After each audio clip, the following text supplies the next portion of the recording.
Good morning, students. We are providing you online classes from our home on the behalf of St. Angel's Public School, Bagpat. Students, as you know that we are studying Chapter 8 in Science of Standard 7th, Soil. Students, in our previous class, we have discussed about the properties of soil and soil solubility for crops. So students, today we will discuss about soil erosion, मिट्टी का कटाव. So let's start. Sometimes wind and water remove the fertile topsoil, reducing the productivity of the soil in that area. कभी कभी हवा और पानी हमारी fertile टॉपसोइल को रिमूव कर देते हैं और उसकी वजह से जो सोइल की प्रोडक्टिविटी है उस एरिया में सोइल की प्रोडक्टिविटी कम हो जाती है. This removal of soil by running water and wind is known as soil erosion. मिट्टी का इस तरह से रनिंग वाटर के थ्रू और विंड के थ्रू रिमूव हो जाना सोइल इरोजन कहलाता है. Let's remind again.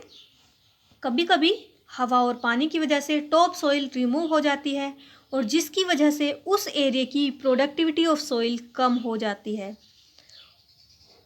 और वो प्रोसेस जिसके थ्रू रनिंग वाटर के थ्रू और विंड के थ्रू सोइल रिमूव हो जाती है, it is known as soil erosion. The major causes of soil erosion are means मिट्टी के कटाव के कुछ मेजर कॉजेज भी है, रीज़न भी है. First is deforestation. The removal of trees on a large scale is known as deforestation. Means काफ़ी बड़े पैमाने पर पेड़ों को काटा जाना, पेड़ों को हटाया जाना, रिमूव किया जाना डिफोरेस्टेशन कहलाता है. व्हेन ट्रीज आर रिमूव्ड, जब पेड़ रिमूव कर दिए जाते हैं, soil particles are left loose. जो मिट्टी के पार्टिकल्स हैं वो लूज पड़ जाते हैं and can easily be carried away by running water and wind. और जो कि फिर ईजिली रनिंग वाटर के थ्रू और विंड के थ्रू कैरी किए जा सकते हैं. Means let's remind again. पेड़ों को काफ़ी बड़े पैमाने पर काटा जाना डिफोरेस्टेशन कहलाता है. जब पेड़ काट दिए जाते हैं, जब पेड़ उस स्थान से हटा दिए जाते हैं, उस प्लेस से हटा दिए जाते हैं, then soil particles are left loose. तो जो मिट्टी के पार्टिकल्स हैं वो लूज पड़ जाते हैं और जो कि ईजिली रनिंग वाटर और विंड के थ्रू कैरी किए जा सकते हैं and that cause deforestation. Next is overgrazing, अत्यधिक चरना. Repeating overgrazing by animals on the same patch of the land without sufficient recovery period. Means कुछ एनिमल्स के थ्रू उसी सेम लैंड में, उसी पार्ट में ग्रेजिंग करना without sufficient recovery period. Means बिना उस सफिशेंट रिकवरी पीरियड के lead to the removal of grass on a large scale. उसकी वजह से क्या होता है, काफ़ी बड़े पैमाने पर उस एरिया से ग्रास रिमूव हो जाती है. This makes it easy for wind and running water to erode the soil. और ये रनिंग वाटर के लिए और विंड के लिए उसे रिमूव करने में आसानी कर देती है. Let's remind again. जब कोई एनिमल उस सेम लैंड में अत्यधिक चरता है, मीन्स रिपीटेड ग्रेजिंग करता रहता है विदाउट सफिशेंट रिकवरी पीरियड, बिना रिकवरी पीरियड के, जितनी रिक्वायरमेंट, रिकवरी की रिक्वायरमेंट उस फील्ड को होती है उसके बिना जब कोई एनिमल उसी फील्ड में बार बार ग्रेजिंग करता रहता है तो उससे क्या होता है, काफ़ी बड़े पैमाने पर ग्रास रिमूव हो जाती है और ये विंड के लिए और रनिंग वाटर के लिए सोइल को इरोड करने में बहुत ही आसान कर देती है. Next is flood and heavy rainfall. बाढ़ और काफ़ी वर्षा का होना. Flood and heavy rainfall wash off soil. बाढ़ और काफ़ी रेनफॉल होना हमारी मिट्टी को वॉश कर देती है, मतलब उस एरिया से रिमूव कर देती है. Specially when there are no trees and land is lying bare. और स्पेशली तब जब उस एरिया में कोई भी पेड़ नहीं होता और वो ज़मीन हमारी बेयर्ड होती है, खाली पड़ी होती है, बंजर बनी रहती है.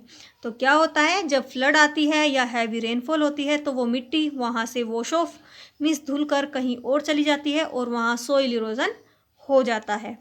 Next is improper farming, means अच्छे से खेती का ना होना। Improper farming on hills make it easy for the wind and water to erode soil, means improper farming की वजह से पहाड़ी स्थानों पर ये आसान हो जाता है विंड के लिए और वाटर के लिए मिट्टी का कटाव करना। मीन्स जब कहीं हिल स्टेशन पर फार्मिंग प्रॉपरली नहीं होती, प्रॉपर मैनर में नहीं होती, तो विंड और वाटर की वजह से आसानी से हमारी सॉइल इरोजन होने लगता है। Now we will discuss about prevention of soil erosion, means मिट्टी के कटाव को कैसे रोका जा सकता है। रिडक्शन और prevention of soil erosion is called soil conservation. मिट्टी के कटाव को कम करना या रोक देना मिट्टी का संरक्षण कहलाता है। प्रिवेंशन मीन्स रोकना, रिडक्शन मीन्स कम करना, सॉइल कंजर्वेशन मीन्स मिट्टी का संरक्षण मतलब मिट्टी का बचाव। The following are some of the measure that help in conserving soil. कुछ स्टेप्स हमें दिए गए हैं जिसकी वजह से हम मिट्टी को कंजर्व कर सकते हैं। So let's discuss. First is planting of trees in large number on deforested land और planting of trees in large number in an area where there was no forest previously, means काफ़ी बड़े पैमाने पर डिफॉरेस्टेड land पर planting करना, पेड़ों को लगाना रिफॉरेस्टेशन कहलाता है।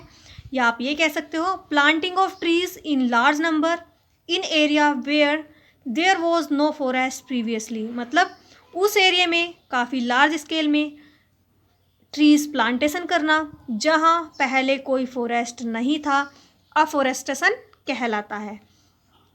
Grass and herbs can be use to cover large patches of loose soil. घास और कुछ जड़ी बूटियाँ वो भी काफ़ी large patches of loose soil को, मीन्स काफ़ी एरिया को जहाँ मिट्टी लूज होती है उसे कवर करने में यूज़ की जा सकती है। Over grazing by animals should be avoided. Animal के थ्रू जो ओवर ग्रेजिंग की जाती है, अत्यधिक रूप में चराई की जाती है, उसे अवॉइड करना चाहिए, उसे रोकना चाहिए। Animals should be move to a different areas for grazing after some time. Animals को कुछ टाइम के बाद अलग एरिया में मूव करा देना चाहिए ग्रेजिंग के लिए। इससे क्या होगा, हमारी सॉइल कंजर्वेशन हो सकेगी। लेट्स रिमाइंड अगेन, काफ़ी बड़े पैमाने पर डिफॉरेस्टेड लैंड में ट्री प्लांटेशन करना रिफॉरेस्टेशन कहलाता है। या आप ये कह सकते हो उस एरिया में जहाँ पहले कोई फॉरेस्ट नहीं था, काफ़ी बड़े पैमाने पर ट्री लगाना अफॉरेस्टेशन कहलाता है। घास और कुछ जड़ी बूटियों की वजह से काफ़ी लार्ज पैच पर, काफ़ी लार्ज पैमाने पर, लार्ज लैंड में जहाँ सॉइल लूज हो रही है उसे हम कवर कर सकते हैं। Over grazing by animals should be avoided. Animals के थ्रू जो ओवर ग्रेजिंग की जाती है उसे अवॉइड करना चाहिए।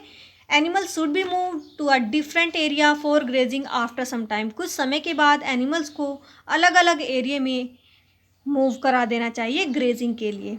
Now second point, flood. Flood can be control to a large extent by building dams. Flood भी काफ़ी बड़े पैमाने पर कंट्रोल की जा सकती है बिल्डिंग डैम से, बिल्डिंग बनाकर या डैम बनाकर, गुंबद बनाकर। एम्बैंकमेंट और mud wall should be constructed around hill slopes और field to stop the flow of water. Means mud wall, कीचड़ की जो मिट्टी की जो दीवारें होती हैं या उसके चारों तरफ कोई किनारे बनाकर जो हिल्स स्टेशन है उनके स्लोप पर चारों तरफ मड वॉल या एम्बैंकमेंट बनाकर फील्ड और या फिर field to stop the flow of water, और इससे जो फ्लो ऑफ वाटर है वो रोका जा सकता है। मीन्स फ्लड को काफ़ी बड़े पैमाने पर एक्सटेंट को कंट्रोल किया जा सकता है अगर वहाँ बिल्डिंग डैम बनाए जाए, या फिर जो मड वॉल्स है वो वहाँ कंस्ट्रक्टेड की जानी चाहिए हिली एरिया, पहाड़ी एरिया के अराउंड, जिससे वाटर फ्लो रुक सकता है। Terrace farming should be adopted in hilly areas. Hilly area में, पहाड़ी स्थानों पर टेरेस फार्मिंग अडप्ट की जानी चाहिए। इन दिस मेथड, इस मेथड में suitable crops are grown in a slope. इस मेथड में कुछ विशेष क्रॉप जो वहाँ योग्य है ग्रो की जाती है उस ढलान में। Which is cut into large step called terrace, जिसे काफ़ी बड़े स्टेप में काटा जाता है जिसे टेरिस कहा जाता है। This reduce the speed with which water flow down, और ये वाटर फ्लो की स्पीड को कम कर देगा। मीन्स जो वाटर नीचे फ्लो होके जाता था उसे कम कर देगा, thereby reducing soil erosion. और इसकी वजह से इसी प्रकार से सॉइल इरोजन कम हो जाएगा। So students, these were the steps to conserve the soil. In our next class, we will discuss about soil pollution and control of soil pollution.